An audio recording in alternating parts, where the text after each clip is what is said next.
to connect it to going out there knocking on doors, do you encounter people that challenge that, or will just completely say, I'm not going to sign anything for you? Or I've had a few, it's not a topic I start with at the doors. Generally, if somebody asks about it, I of course say that. I mean, I've been endorsed by Planned Parenthood, and those logos are oftentimes on my literature. I've had a couple of Democrats who say, I don't believe in killing babies. I was like, great, neither do I. It's like, but what I think of, an abortion is very different. It's about a woman's body at that point. I sometimes, if I feel the conversation is worth having, I have the conversation. But generally, it's better just to respect their viewpoint on that. I don't think you're going to be changing you're definitely not going to change minds on social media. I think it's better just to be respectful and say thank you for your time. Or you can ask them, like, these are some other policies I believe in, and my opponent doesn't believe these things. So it would be nice if you would vote for me or sign a petition. And that's all you can hope for, is to be honest and be respectful. But they're going to make the choice they're going to make. You can't convert everybody. Stick to the voting base that you can turn out, because it's not just knocking that door and introducing yourself. You need to have the hard ask of saying, will you vote for me?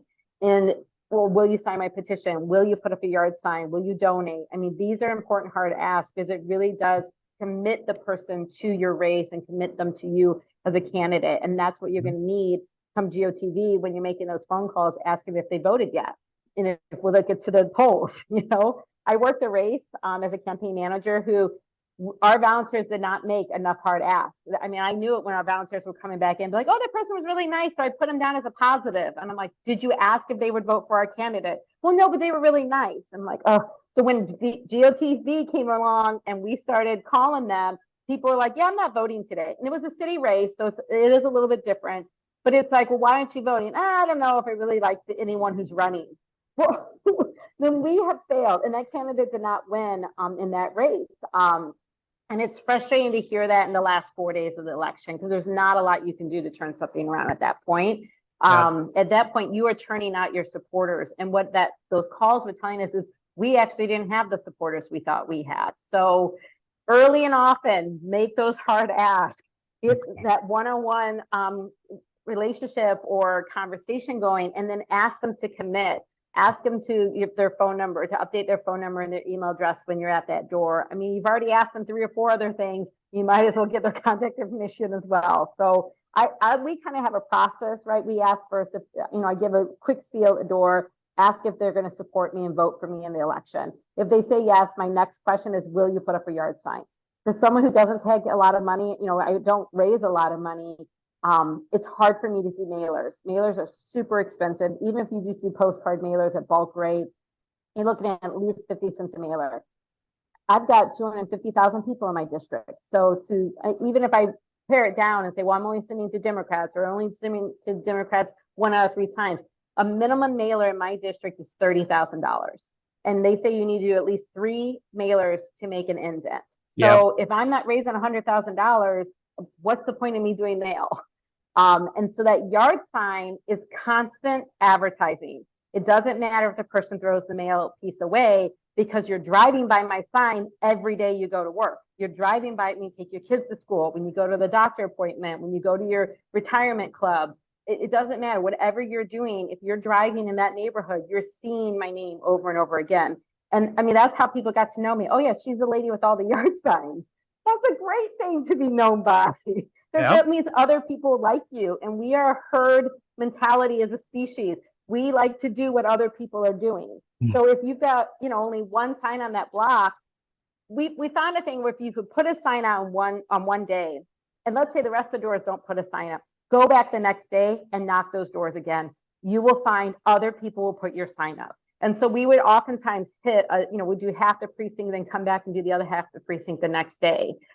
Because we started to realize that when people saw something about you, they felt more comfortable. One of the things that we've learned in elections is that the unknown is scarier than the known. And I think we all know this, but we don't apply it to elections. So if you have a candidate that people cannot stand and they don't like, that is still someone they will vote for over someone who they know nothing about, because they think the other person might be worse.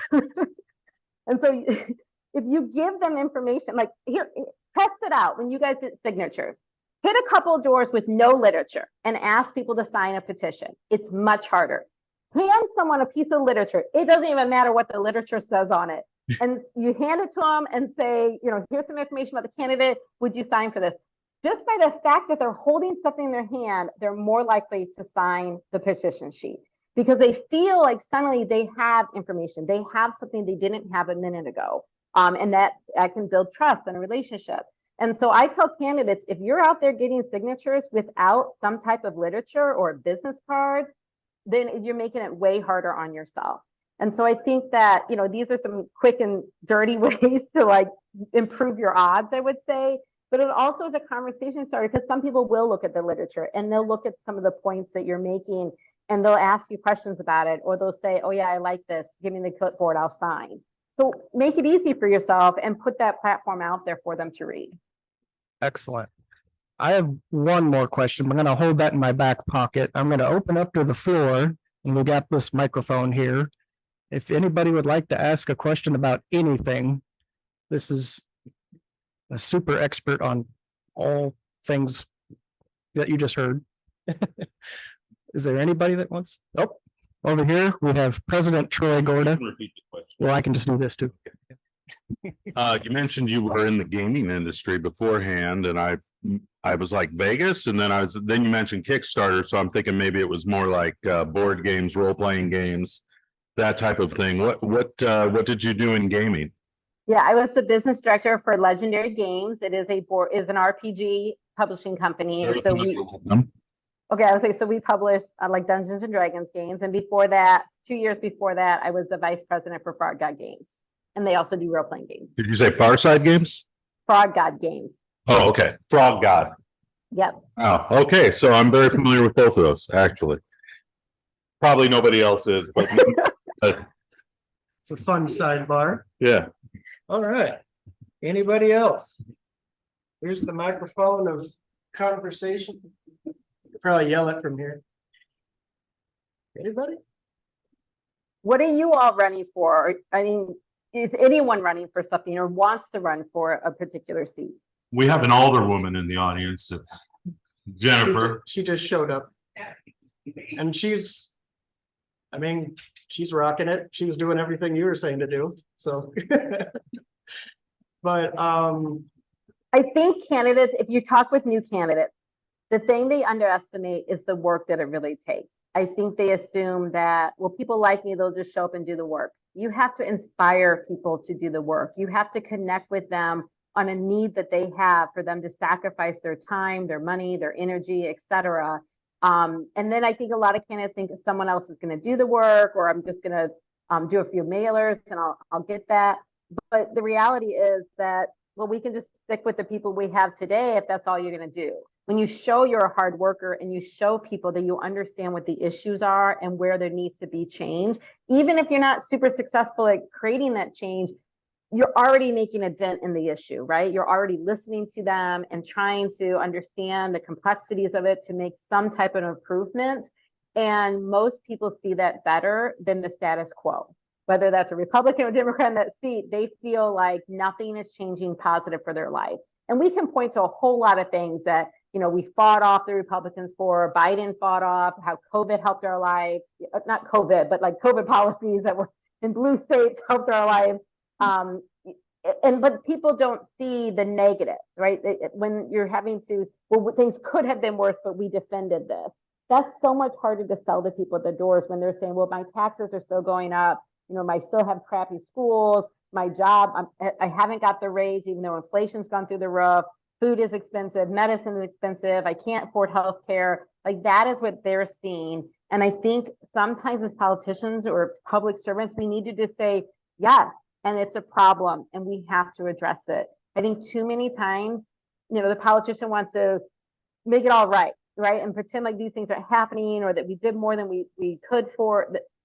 Like we are doing stuff in some of these directions, but it's not enough. And I think it's okay for us to say it's not enough. Because at the end of the day, it's not just on the politician, it's on all of us. We have a democracy. We have a representative government. We need the people to stand up and say exactly what it is that they need, and they need to demand it. And the best way to demand it is by voting and being engaged in your democracy. You know what? I don't need to ask another question. That was a pretty good mic drop. So thank you so much. Is there anything else that you would like to add? Just one last thing. I would just say if you guys have any questions, or if I've mentored other candidates to run, feel free to drop me a line. My website's my campaign site is electventura.com. My phone number's on there, my email's on there. I'm on every social media under Elect Ventura. I'm very accessible. So feel free to drop me a question later on. If you say, hey, we're having a hard time with events or fundraising or whatever, can you give us some pointers? I'm happy to try and give you as much information as possible. All righty. Well, thank you. Thank you. Thank you. Thank you very much. Thank you. Thank you. Thanks for having me on. Have a great evening.